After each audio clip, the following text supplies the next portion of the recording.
We remove a read of today or talk of today in the book of Isaiah, chapter 49, in verse 14. And therefore word say,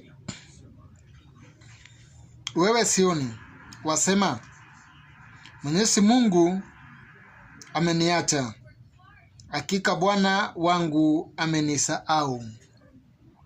Wewe Sioni, wasema, Mwenyezi Mungu ameniacha, hakika Bwana wangu amenisahau.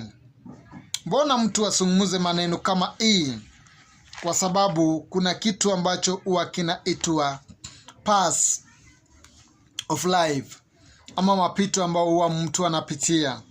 Na kweli mapito inakatisha tamaa, mapito inavunja moyo, mapito inafanya mtu aonekana kwamba amna haja singeweza kusaliwa. Kwa sababu kuna vitu vingine unasojikuta zinikatendeka katika maisha yako ukabaki ukijutia. So when the word say there, imba wewe uliyetasa, wewe unaelia, wewe unahuzunika, imba. Unashindwa unaweza kuimba namna gani? Unaweza kusherekea namna gani? Manake ukirudi pale nyuma mstari wake ni wa 13 imesema imba wewe Sioni. So unashindwa utaimba namna gani? And kweli there is some time ambacho huwa kila ambacho sicho kitarajia huwa kinatendeka katika maisha yako, na unajiuliza Mungu wako wapi? Na Mungu umenisahau, ama kuna kitu ambacho utafanya katika maisha yangu? Mbona napitia haya? Mbona haya inatendeka kwangu? Na hata inapotendeka kwako haujasahaulika. Hapana, kwa sababu the word say kila jambo iko na wakati wake. Wakati wa kupanda na wakati wa kuvuna, wakati wa kulia na wakati wa kucheka. Basi kila kitu imeratibiwa kwa wakati wake na kwa muda wake. Haupaswi kuhuzunika ama kujiuliza maswali mengi kwa sababu ya kupitia hayo ambayo unaopitia. Mungu ako na sababu na ako na kusudi ya kupitisha mahali hapo penye unapita, na hautasahaulika kamwe. Utapata kwamba matendo nzuri Mungu anafanya ama anatenda katika maisha yako kwa wakati wake. So usionekana kwamba Mungu amekusahau. Baba haja kusahau, anakuwasia wazo njema, wazo nzuri katika maisha yako. Let us continue. When you go in the book of Isaiah, same that book, chapter 40 verse 9, anaosema hivi: nenda juu ya mlima mrefu, Sioni, ukatangaze habari, pasa sauti yako kwa nguvu, Yerusalem, ukatangaze habari njema, pasa sauti yako ukatangaze habari njema. Panda pale juu mlimani ukatangaze habari njema. Sema Mungu yuko, sema Mungu atatenda, sema atanifanyia. Fear no, tusiogope, kwa sababu yule mwenye uoga ni yule tu asiyejua kwamba Mungu yuko. Lakini mwanadamu anayeishi chini ya neema ya Mungu atembei na hofu, atembei akiogopa. Doesn't matter, maybe uli miss some opportunity yesterday or last month or last week. Usionekana kwamba hapana, hiyo ndio mwisho wako. Hapana, Mungu yuko. So usije ukaona kana kwamba Mungu amekusahau. Baba akumba mbingu na nchi aje kusahau. Ndio maana amesema panda juu mlima ukatangaze habari njema. Una wakati ambao tunapaswa kujitangazia, I am a winner, I'm not a loser, I'm going to overcome, I'm not going to lose, I'm going to win, I'm going to see the hand of God, I'm going to go far, I'm not going to remain there I am, because you have God. So that's why he says, pasa sauti yako bila kuogopa, imba, iambie mji wa Yuda, Mungu wenu anakuja. Iambie watu wa Yuda, Mungu wenu anakuja. So jitabirie nawe pia. Jua kwamba Mungu wako anakuja. Jua kwamba hujasahaulika. Jua kwamba anakuja kutenda mema. Jua kwamba mawazo yake ni nzuri kwako. Haja kusahau, haja kuacha. Uweza wake na nguvu zake zaweza kufanya yale ambao mwanadamu hawezi akafanya. Let us continue in the book of Psalms. Psalms chapter 9. Psalms chapter 9 verse 10. Andiko inasema hivi: wanaokujua Mungu ukutegemea. Wanaokujua Mungu ukutegemea. Atutegemei watu, atutegemei wanadamu. Wanaokujua Mungu ukutegemea. Why? We want to know and we will investigate ili tuweze kujua. Wale wanaomjua wanategemea watu, wanategemea akili zao, wanategemea nguvu zao, umaarufu yao, wanategemea nini? But here word say clearly ya kwamba wanaokujua Mungu wanakutegemea. Hawategemei ujuzi wao, hawategemei nguvu zao, hawategemei uweza wao, lakini wanamtegemea Mungu pekee. Let us continue.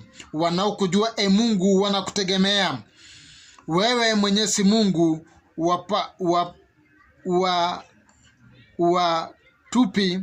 uwatupi wanaokutafuta.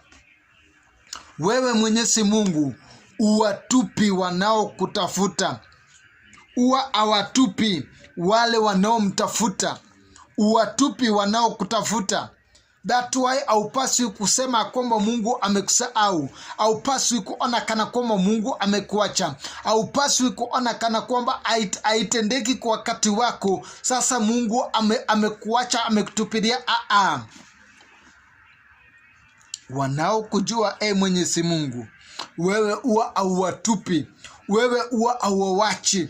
Usione kana kwamba Mungu atakuacha ama atakutupa ama atakusahau. Hapana, wanaomjua yeye huwa hawawachi. Ombi langu kwako ni ya kwamba Bwana akutie nguvu, akuwezeshe, akushike mikono, akutetee katika hali, katika utabasamu yako, jinsi unavyotabasamu, jinsi unavyoangalia. Yes, kwa wakati unaona kana kwamba Mungu amekusahau ama amekuacha, lakini Bwana hajakusahau ama hajakuacha. Una wazo na kitu ambao anakuja kutenda katika maisha yako, ambao hata wewe kama ungeambiwa au ungeamini. So just continue, call upon the name of the Lord. Wacha kusema Bwana amekuacha kwa sababu ya mapito hayo unayopitia. Unayapitia kwa leo, you don't know about tomorrow. Kesho yako anayejua ni Mungu. Vile utamuka anayejua ni Mungu. Unaweza amuka umuke na fanaka, upate ya kwamba siku hiyo na masaa hiyo imebadilisha kila kitu in your life. Let us continue as we read this last reading, ama somo letu la mwisho katika kitabu cha somo la mwisho. Tunatoka katika kitabu cha somo letu la mwisho inatoka katika kitabu cha Psalms 71 verse 11. Psalm 71 verse 11. Saburi 71 verse 11. 71:11. And therefore what say? 71:11. Now, okay, let us start in 10.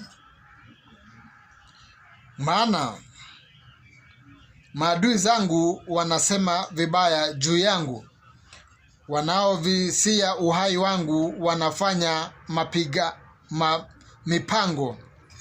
Wanaovisia, yani wale wenye wanavisia, wale wanaokutafuta, wale wasiotaka mema, wale ambao wanawasa mawaso mabaya. Amesema maana maadui zangu wanasema mabaya juu yangu, wanaovisia uhai wangu wanafanya mipango. Yani kuna mipango wenye wamepanga, kuna nia ambao wako nao na mipango yao ya siri. Wanataka uanguke, usambaratike, uishe. But the word say, neno linasema mahali hapo, when we continue, tunapozidi kusonga mbele, the word continue saying, neno continue likisema mstari wa 10. Maana, okay, 11. Na kusema, Mungu amemwacha, mfuateni na kumkamata, kwani hakuna wa kumwokoa. Mungu amemwacha, mfuateni na kumkamata, maana hakuna wa kumwokoa. Yani amebaki pekee, yani ako peke yake, yani sasa amesahaulika, yani sasa amewachwa. Mungu amemwacha, but I am here to tell you, Bwana haja kuacha, haja kusahau. Wewe ni wake milele. Ijapokuwa unaona kana kwamba amekimya, ukimya kwake sio kumaanisha kwamba amekusahau. Ukimya kwake sio kumaanisha kwamba atatenda. Ukimya kwake sio kumaanisha kwamba hakuna fadhili itakayoweza kutendeka kwako. Wait with God time. Bwana anakuja kutenda. Hata kama Saitani amekuwa akikuchenga Mungu anafungua baraka, Mungu anafungua njia, lakini unapata Saitani anakuchenga. Anafungua milango, lakini unapata Saitani anakuchenga. Worry not, God is in control. May God bless you. Just continue believe and trust in God. Father, we thank you, we give the glory. Kumbuka mtoto wako ambao ananitazama, mjalie neema utukufu ya kuweza overcome the situation yenye yako in. Pengine anaweza ona kana kwamba Bwana umemsahau, lakini naomba neema yako iwe juu yake ili asidi kufanya kazi yako unapomshughulikia na kumwandalia mema. In the mighty name of Lord Jesus Christ, we pray, ask and believe that you will answer. In the mighty name of Lord Jesus, we pray and we believe. Amen. May God bless you. May God do you good. Fadhili zake na utukufu lake likufikie. If you are first time to join our YouTube channel, please make sure that you subscribe, like, comment, share for each others. Like, comment and share for each others, for showing love for the job that we are doing here. And may God bless you. I wish you all the best. Shalom and bye-bye.